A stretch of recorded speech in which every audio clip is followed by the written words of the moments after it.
So today we're going to talk about long-distance relationships and specifically how to make them work over a long period of time. Long-distance relationships are becoming more and more increasingly common in this day and age, so I figured it was probably a good idea to address it. Recently I'd gotten involved in one. I ended up cutting it off because I figured that she was actually scamming me and wasn't going to be able to meet me.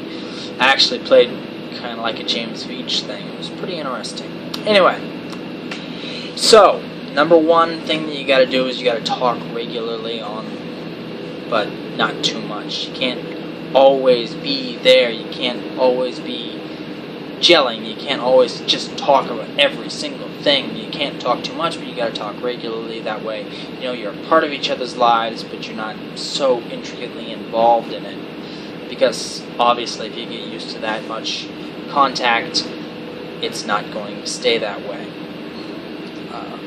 Manage your expectations. Are you too exclusive? When's the next time you'll see each other? What are your end goals? These things are always important, and it's very, very important that you know what it is. And if it's not clear and the subtext may be important questions, just blatantly ask. You gotta stay positive. Arguments are going to happen. In your relationship, you need to realize and figure out how to deal with them. You have to trust each other. Trust is the basis of every stable relationship. You gotta take them at their word. Okay? You guys are a long ways apart, and you just can't meet. You just have to trust each other. Number 4, dirty talk.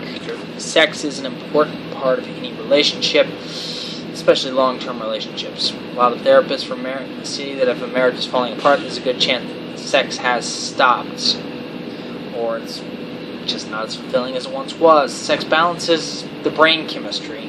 It boosts your serotonin levels. It basically makes you more tolerant about other people. It works a lot better. It makes you happier temporarily. Dirty talk helps. Okay? It just does. Get yourself off. More foreman. Yeah, I know. I'm more phallic than yonic in nature, but hey, that's me.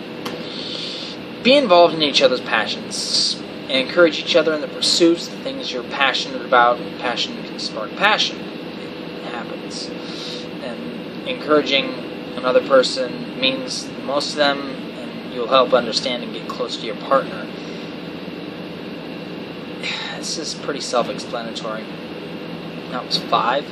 Anyway, 6, have your own interests. Yes, you've got your interests that you share with them, but also have your own interests that are your own thing. You can't be too involved with that person because you guys are that far away. It sounds contradictory, but that's what it has to be. Number 7, care packages if at all possible. This idea might seem a little outdated at this instant of video messaging and stuff like that, but mailing something like that really does make the butterflies flutter. And hey, not only was he thinking of me, but he was thinking of me at this time. And he got this for me. He put forth that little extra effort, especially if you've got to mail it and stuff like that. It just is. So anyway, those are 7 suggestions for making a long-distance relationship work for the long haul. Anyway, remember, life's tough. It's even tougher if you don't know how to get where you're going.